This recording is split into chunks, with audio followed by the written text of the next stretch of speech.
Hi. If you're looking for a full summary of everything that occurs in Grave Peril by Jim Butcher, you are in the right place. This is book number 3 of the Dresden Files. If you're like me, you may be anxiously awaiting release of 12 Months, which is book number 18 of the Dresden Files, coming January 2026. So you may be looking to review everything that occurs in the previous books, and there are a lot of books, so you may not have time to reread the entire series before that book number 18 comes out, so that's where I'm going to help you out. I'm going to give you a full summary of everything that happens in this book. My hope is that you've already read and enjoyed book number 3 of the Dresden Files, and that you're just here for a refresher, because not everybody has time to reread every single book or listen to the audiobooks, because there are a lot of books in this series. Before we get started, don't forget to hit subscribe. If you're ever in need of book summaries, I have a lot of those on my channel. Every time I read a book, I just take a ton of notes and I pop out a summary video for you, because who knows, it may be helpful. I know it will become helpful for me at some point in time, because I will never be able to reread every single book that I've ever encountered, so this is a good way for me to remember everything that I've read. If you enjoy spoiler-free reviews, I have a ton of those on my channel, and I do have a few videos that do contain spoilers. This video, by the way, contains spoilers because it's a summary video, so if you're here to revisit the events of everything that happened in book number 3, you're in the right place. If you are simply looking for a spoiler-free review, I do have that video on my channel available to you, so I'm going to drop a link below in the description box so you can check that out if you'd like. But for those of you who are looking for spoilers, as in a full recap of this book, you're in the right place. So without further ado, let's get started on everything that happens in Grave Peril by Jim Butcher. Harry and Michael is a knight, are in Harry's beetle racing toward a hospital. Harry makes some illegal moves and a cop starts to pursue them. Michael asks when Harry plans to marry Susan. Harry gets defensive and doesn't want to discuss it. Michael asks Harry if he loves her. Harry won't say it out loud at first and tells Michael that she knows. Michael questions why Harry can't say it out loud. Just to appease Michael, he says that he loves her. Harry and Michael race into the hospital. Michael has his sword, Amarachius, and Harry has his blasting rod, staff, and a sack full of ghost dust. Bob told Harry about the ghost of Agnes, who was haunting the nursery ward of the hospital. Harry and Michael hear singing coming from the nursery. As they approach the nursery, they see that the nurses are passed out and the babies in cribs are also passed out, lulled to sleep by the enchantment of Agatha's singing. Harry spots Agatha's ghost and notices that she is missing her left hand. Harry knows that Agatha's song will lull listeners to sleep, and those who succumb to it will never wake up. Harry tries to explain to Agatha that she is dead, that she passed a long time ago. He explains that she accidentally killed her child. She was afraid of her husband and was trying to hide. When her child started making noise, she covered the baby's mouth and nose with her hand. When she removed her hand, her baby was dead. Agatha seems to momentarily realize the truth in Harry's words, but ends up getting angered, requiring Harry and Michael to fight her. Harry uses the ghost dust, but Agatha ends up crossing over to Never Never, though she is still able to reach the children with her song. Michael and Harry are left with no choice but to journey after her into the Never Never, so they cross the border between this world and the spirit realm. We flash back to how the day started, before Harry and Michael race to the hospital to travel to the Never Never. Harry gets some breakfast, goes to the office, and does some work. Susan calls Harry and gets a story out of him. They set a date for that night. As Harry is leaving the office, a young woman approaches and asks for his help. She is a practitioner and says that she needs his protection. She won't give Harry her real name, but tells Harry to call her Lydia. Lydia says she needs a talisman to protect herself from hostile spirits. Lydia claims to be afflicted with Cassandra's tears. She can see visions of the future and believes that 3 evil spirits are coming for her. Harry gives Lydia his talisman from around his arm. In doing so, he notices that she has scars on her wrist, likely self-inflicted from a troubled past. Harry gets a phone call. He only hears static on the line until he hears an ominous voice say, "Soon we will see each other again." Bob contacts Harry through the radio to tell Harry about Agatha Hagglethorne and tips him off as to where she is. Michael meets Harry as he is leaving the office and they hop into his beetle to go to the hospital. Now we flip back to where Harry and Michael are back in the Never Never and seeing Chicago as it appeared to Agatha during her lifetime, many years ago. Harry tries to fight Agatha, but he's in the spirit realm and he has difficulty as he is not on his home turf. Hellhounds appear and Harry says that his godmother is out hunting. Michael uses his sword to slay Agatha and Harry burns down the city with his blasting rod. Oops. When they look down at Agatha, who is burning, they notice barbed wire winding its way all the way from her throat, down her torso, and down to one of her ankles. Harry knows that someone did this to Agatha to torture her. Whoever is doing this is causing ghosts to go berserk. Harry notices that he no longer hears the hounds howling. As Harry and Michael are trying to cross back into their world, they encounter Lydia, Harry's godmother, who has long red hair and is inhumanly beautiful. She stands between them and the portal that leads back to their world with her 3 hounds. Harry made a covenant with his godmother when he was very young. Harry tells Michael to go home while he stays with Lydia. Harry agrees to go with Lydia when hell freezes over. He pours the ghost dust on her and Michael gets bit in the leg by a hound. Harry tricked his godmother to get away from her as Michael and Harry retreat through the rift. Michael is concerned that Harry lied to his godmother and complains that they are supposed to be the good guys. While Harry justifies his escape by calling it a trick, Michael identifies it as a lie. Harry and Michael, now safely through the rift and back in their world, put their hands on their heads as the Chicago PD patrolman enters and Michael offers to do all the talking. Harry and Michael are now in jail, though they quickly make bail. Michael's pregnant wife, Charity, shows up and she is just pissed at Harry. She says that things like this tend to happen every time Michael spends time with Harry. Susan shows up for Harry. Harry tries but cannot bring himself to tell her that he loves her. Susan and Harry go to his place, but before they enter, Harry notices Mister's absence. They are approached by 2 vampires. Kyle and Kelly introduce themselves as associates of Bianca's. They are there to deliver an invitation. 3 nights from now, they will be celebrating the elevation of Bianca to Magravine of the Vampire Court. Susan wants to go to the celebration. She believes it would be great for her career. Harry does not plan to attend and stands firm on not allowing Susan to go, for her own safety. And then they have sex. Harry dreams of Leah and Justin. Harry wakes to hear a knocking on his door. It's Michael. He says Father Forthill called. There was something trying to get into the church last night. Harry reflects on sending Lydia to the church the previous day. They talk to Father Forthill and find out that Lydia came to the church, but something was outside calling her name and wrecking things outside of the church. Lydia slipped away from the church without Father Forthill noticing, and he does not know where she went. Harry decides to visit the local psychic and deploy Bob to find out more information.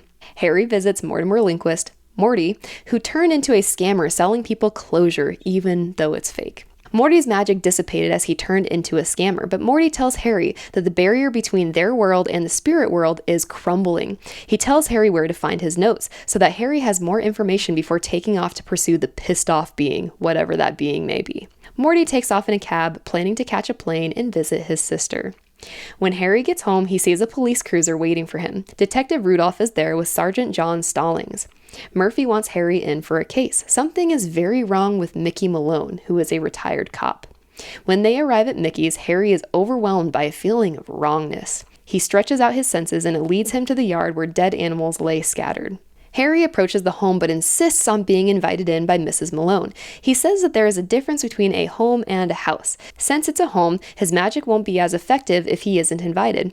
Stallings mentions that people are going missing. Harry knows it's likely due to the influx of vampires in town for the ceremony. Harry sees Malone tied to a bed and acting possessed. Murphy wonders if he is possessed or if it's a spell. Harry asks for a moment alone with Malone to find out more.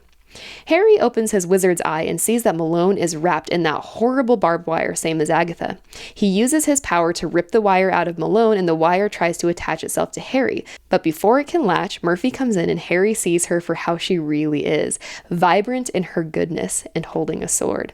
Murphy opens the window for Harry to toss it out and send fire at it to destroy it. Malone is alive, but mostly emotionally injured, though a little bit physically injured as well. Murphy thanks Harry and offers to get him something to eat. Harry decides that he is going to find and kill whoever is behind this dark spell. Harry goes home and talks to Michael on the phone. Michael was unable to find Lydia. Susan calls Harry and asks about the name of the ritual killer Special Investigations took down a couple months back. Harry tells her that it's someone named Leonid Kravos.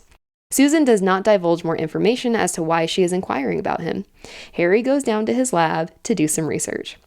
Harry converses with Bob, and it's mentioned that Bob had a misunderstanding with the Winter Queen. Bob is a being from the Never Never. Bob feels nervous about telling Harry what his suspicions are about what's causing all the havoc. He says that whatever is doing this, it's too powerful to be a ghost. He thinks that something or someone is paving the way for something bigger to cross over to the mortal realm by stirring things up in the spirit world.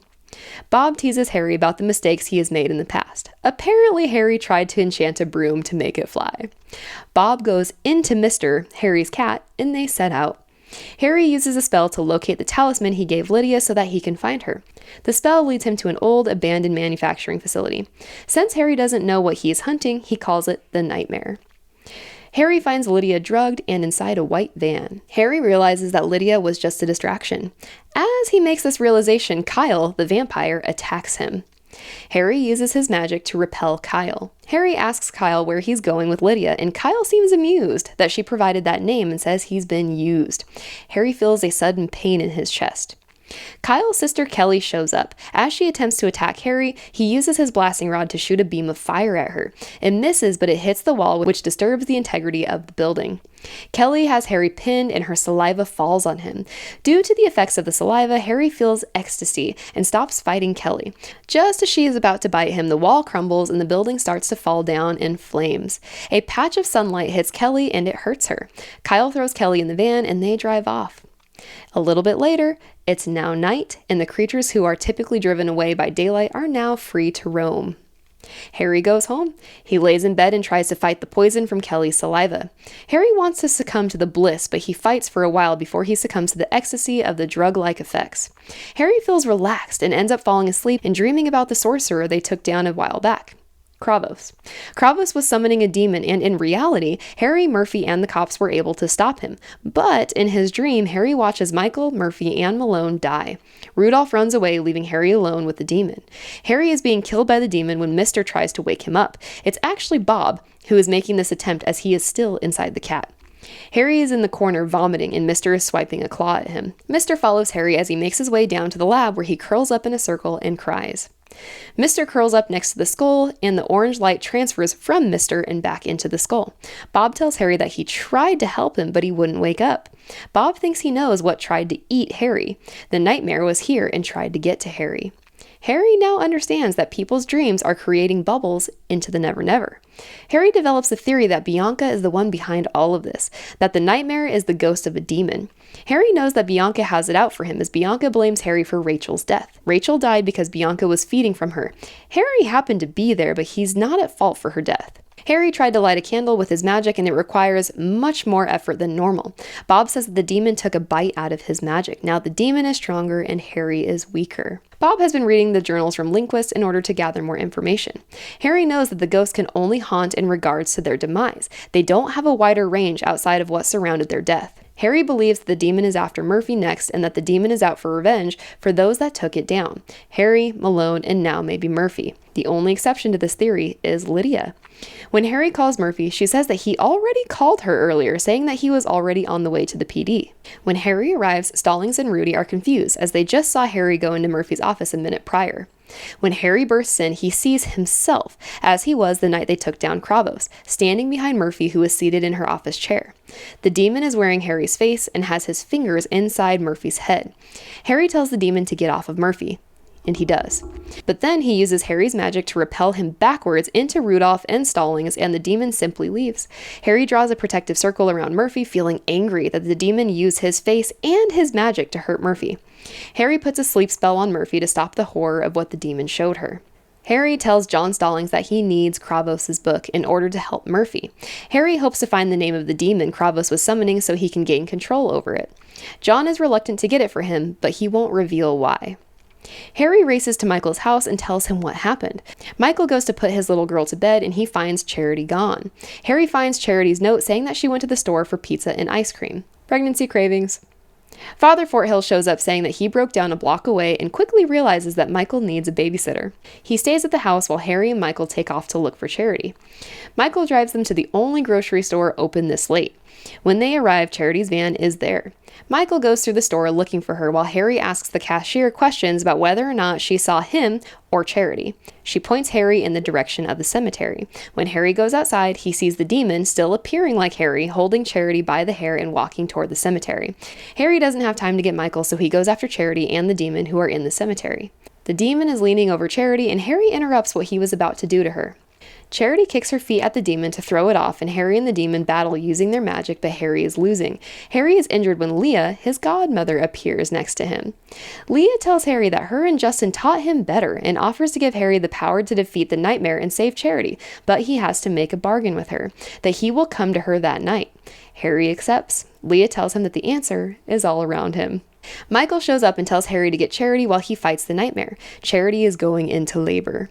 The nightmare pins Harry and Charity and is about to crush them with a tombstone and tells Michael to lay down the sword, which he does. Charity holds up a cross and the nightmare retreats a bit, giving Harry the opportunity to throw himself at the nightmare and tackle it into the water, which demons cannot cross. The demon evaporates but promises to be back the following sundown. Michael picks up and carries Charity, and Harry picks up the fallen sword, Amarachius. Leah appears to collect on the bargain, but Harry argues that she gave him nothing, just cleared his mind a bit, and refuses to go as he has not defeated the nightmare. He says he will go with her once he takes care of the nightmare. Harry tries to use the sword on one of the hellhounds, and Michael yells that it cannot be used that way. Because Harry betrayed the purpose of the sword, Leah can now touch it. She walks off into the Never Never with it. Michael is shocked and asks Harry what he's done. They go to the emergency room and the doctor is irritated when she sees Harry's name. She says she hasn't heard good things about him. Harry's cut on his head has already closed up and Harry realizes that his godmother's power did that. The doctor is annoyed and tells Harry that there are patients who actually need care and tells him to clean up after himself and get out. John shows up at the hospital saying that they brought Murphy in. He gives Harry Kravos' journal. Internal Affairs is on special investigations again and something weird is going on with the Kravos case. John can't talk about it but tells Harry that the book has to disappear after he's done with it. Harry believes something happened to Kravos. Harry goes to find Michael, who says that Charity and the baby are unwell. Charity had a C-section and the baby boy may or may not make it as Charity was hit in the stomach during the battle at the cemetery. Harry wonders how a demon would know to come after Michael's family. Family is a concept that demons shouldn't understand. Harry and Michael realize that the nightmare is a tool and that they need to go after the one wielding it. Michael asks about Leah and Harry says he believes his mother picked her to be his godmother. Harry tells Michael that things fell out with his teacher Justin, who sent a demon to kill Harry. Leah offered Harry the power to defeat Justin in exchange for Harry's loyalty and service to her. Michael takes Harry home. Harry finds the name of the demon in the journal, Azorthregal. Harry summons the demon. Michael is upstairs when the phone rings. It's Susan asking to speak to Harry. Harry is literally in the middle of summoning the demon and tells Michael that he will call her back. Harry binds the demon so it can only mess with him. Harry couldn't see who was controlling the demon, but he felt it. Harry tells Michael that he needs his help, but Michael feels reserved about it at first as he lost Amarachius. Harry convinces him to help battle the demon and invites Michael as his +1 to Bianca's party. He never calls Susan back. Harry and Michael have arrived at Bianca's. A man and woman exit a limo and Harry and Michael meet Thomas, House of Wraith, of the White Court. He is there with a girl named Justine. There are 3 vampire courts, Black Court, Red Court, and White Court. Bianca is part of the Red Court and this party is therefore a Rudd function. Harry shakes Thomas's hand and knows that it's not him behind the demon summoning. This party is a masquerade ball where everyone is supposed to dress up in costumes. Harry arrives as a vampire with fake fangs and dried blood on his face. It insults the vampire guests and hosts. Thomas helps him out by laughing and commenting on the hospitality of the Red Court. His girl, Justine, wanders off and talks to another guest, and Thomas excuses himself, saying that he doesn't tolerate poachers. Harry encounters Kyle and Kelly at the ball. Kelly touches Michael's arm, and her hand blackens and she falls to the floor, curled into a ball. Michael admits that this type of reaction can happen, considering who he is. Harry touches Kyle and eliminates him as a suspect as well. Since he felt the presence of the demon when he summoned it, he can tell by touch. Harry drinks the wine, but Michael doesn't. Thomas comes to warn Harry that it's poison, but he's a bit too late. Harry makes himself throw up. He realizes that it's vampire venom that the wine was laced with. They meet Pharaohvax, a dragon, Mr. Pharaoh, who claims to be the oldest of his kind. Harry can't keep quiet and insults the dragon to where he is thrown to his back on the ground and feeling crushed. Michael distracts the dragon, with words, to where Harry is released and can stand. The dragon disappears. Harry is horrified to discover that Susan is there at the party, dressed like Little Red Riding Hood. She had Harry's invitation copied to create her very own. By coming uninvited, she waived her right to protection under the laws of hospitality. Leah appears again. Harry is under a self-inflicted spell for breaking his bargain with Leah 3 times. To stop his pain, Susan strikes a deal with Leah. For Harry's sake, she trades a year worth of memories for Leah to make Harry well again. Leah leaves, and Susan has no earthly idea who Harry is. Just as Harry, Michael, and Susan are leaving, a woman dressed like Hamlet appears. Michael reveals that she is Mavra of the Black Court of Vampires. Michael knows Mavra. He killed her children and grandchildren 20 years ago. Susan, dressed like Little Red Riding Hood, brought a picnic basket. In her basket, she brought garlic, which Harry tosses at Mavra. As Mavra gathers darkness in her hands, Harry realizes that she's the one. Mavra isn't a woman. She is a vampire wizard. Mavra challenges Harry and he gathers his power. Susan and Michael help with the crosses. They are able to repel her long enough for her to back off as the ceremony is about to begin. Thomas and Justine appear. Thomas says Leah gave him a kiss on the neck. He asks Harry if he is ready to receive their gifts. The vampire court session has now officially begun. Harry realizes, too late, that everything was a setup. The ghosts, the nightmare, attacks on family and friends. Harry believes Bianca gathered them all in one place to kill them all. Spotlights settle on Harry and his group, Mavra, and Leo and Mr. Farrow. Bianca starts handing out the gifts. She starts with Farrow, who appears very pleased with the very fine gift. Thomas is called up next. Harry stands with Justine as Thomas approaches the dais. Justine says that everyone hates Thomas as he is the bastard son of Lord Wraith. His presence here is an insult to Bianca. Justine asks Harry to protect them and allow her and Thomas to leave with them. When it's time for Harry to receive his gift, he finds his name on a tombstone, and it says that he died doing the right thing. Lydia is suddenly brought out. The vampires are about to sacrifice her.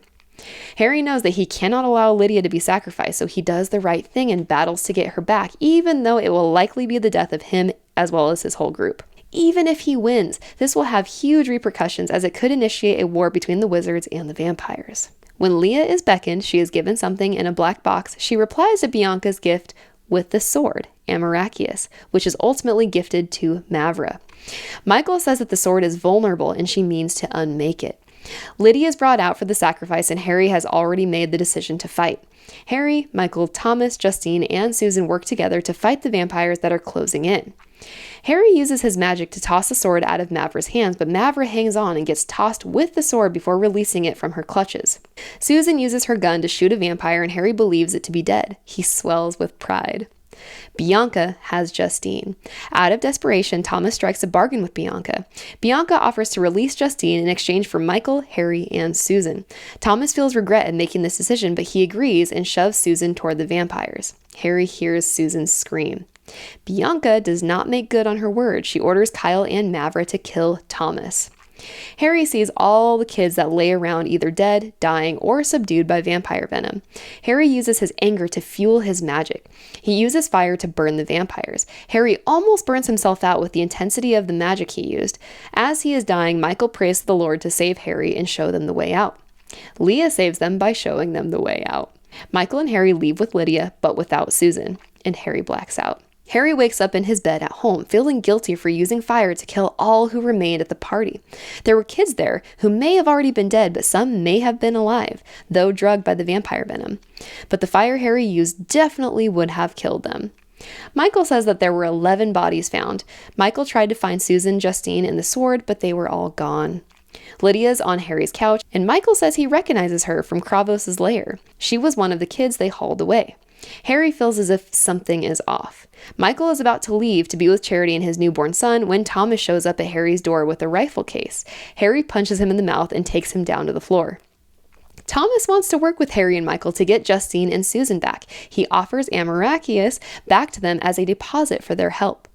Thomas knows that the girls are still at the house. The fire hasn't destroyed everything inside. They want to talk to Lydia to understand the layout of inside the mansion so they can make a plan to retrieve Susan and Justine. Lydia wakes up, but the nightmare has taken over. Lydia throws Harry at the fireplace. Michael fights the nightmare while Harry gathers supplies to perform an exorcism. Harry isn't able to exorcise the demon. The demon breaks Michael's wrist and kicks him in the ribs, breaking at least one of them. Thomas helps by distracting Lydia sexually. The physical way in which Thomas is touching Lydia is able to bypass the nightmare and affect Lydia's human body. Thomas can't keep her distracted for long and tells Harry to hurry up. Harry tries the exorcism again, and this time using Leonid Kravos' name, and it works. The ghost of the sorcerer Kravos is the nightmare. Harry believes that Kravos is no longer alive and that Mavra and Bianca helped him with his plan for revenge. Harry, Michael, and Thomas, and Bob go into the Never Never. They plan to travel to Bianca's, then Harry will open the fold in the basement and get everyone out. They encounter Leah and her hellhounds. Harry uses aluminum nails to ward her off while he drinks toadstool, which is a poison. He does this because the poison will kill Harry without treatment, and he knows that Leah's plans for him are long-term, and they would be thwarted if he were to die soon. Leah is outraged, but agrees to leave Harry alone for an entire year if he drinks the antidote. Harry does. He drinks St. Mary's Thistle, which won't cure him, but it will prolong his life long enough for him to get treatment from the hospital. Leah sends creatures after them. Michael and Thomas stay in the Never Never to keep the creatures back while Harry flees. Harry takes Bob and opens the veil between Never Never and Bianca's mansion. Harry enters and is surrounded by vampires. Bianca gives the order and they attack Harry. Harry wakes up in a laundry room, naked, where he sees Justine, who is behaving strangely. She scratches Harry on the face and appears extremely emotional. It's been many hours since Harry first ingested the poison and he vomits. If he doesn't get to a hospital soon, he will die. The ghost of Rachel appears, the woman that was killed by Bianca who fed on her. She says to Harry wordlessly that she's tired. When she sees Justine, she gets scared and fades away. Kravos is now in Justine. Kravos confirms that it was him that called Harry earlier on in the story. He knows that Harry will soon be killed by the vampire, so he leaves Harry alone for the time being. Harry finds Susan under a pile of laundry. He is horrified to discover that Susan was bit by a vampire. Justine tells him that Bianca changed her, but Susan has to kill by feeding to change forever. Susan is overwhelmed by the thirst to feed and still doesn't remember Harry, but Harry realizes that there is a hole in the deal that Susan struck with Leah, the deal that stole her memories. Harry realizes that the experience of a soul gaze cannot be taken, and Harry soul gazed with Susan some time ago. Right when Susan is about to cave and give in to the thirst, he tells her that he loves her and he gazes into her eyes. Harry breaks Leah's spell and Susan gets her memories back. Harry asks Susan to fight it for a couple of hours. He plans to sleep and let Kravos in. Harry sleeps and taunts Kravos in his nightmare. In the dream, Kravos kills Harry. Harry dies for a second, long enough to produce a ghost of Harry. Susan gives him CPR and Harry comes back to life. Harry's ghost helps fight Kravos. Ghost Harry holds Kravos while Dream Harry morphs himself into a beast and tears into Kravos. He takes back the magic that was stolen from him, plus a little more that belonged to the nightmare. Harry eats and kills Kravos, and now that the goal was accomplished, Ghost Harry disappears and real Harry is woken up by Susan. As the three of them are leaving, Harry explodes the door of the laundry room, but as they're leaving, Kelly and Kyle intercept them. Harry uses Kravos' power to kill both Kelly and Kyle. Harry, who is still naked, finds a pair of boxers laying in the washroom that fit him. He puts them on. Harry, Susan, and Justine leave the washroom and see all the dead bodies that the vampires fed from. Harry is filled with hatred for the vampires. There's a shelf where Harry finds his things, his blasting rod, shield bracelet, and Bob. Bob makes fun of Harry for looking grim even while wearing boxers with yellow duckies on them. Justine says that the vampires are here, but they can't see them. Susan suddenly disappears. Bob hits on Justine. Harry tells Bob to wait with Justine at the bottom of the stairs, and Harry goes up alone. Bianca is there holding Susan by the hair. She's surrounded by vampires and men with guns. Harry stands there with the ducky boxers and two sticks, which are his blasting rod and his staff. Bianca tells them to fire. Harry repels the bullets with his magic and the gunmen flee. Harry realizes that Bianca is a vampire wizard as she deflects Harry's fire spell.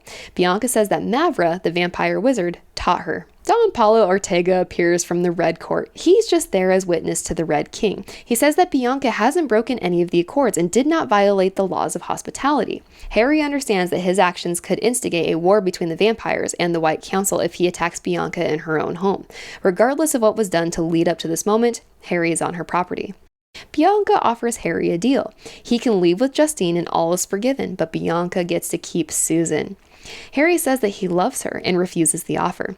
Bianca seems stunned that he would refuse this and would risk a war, but Harry says that love is worth fighting for.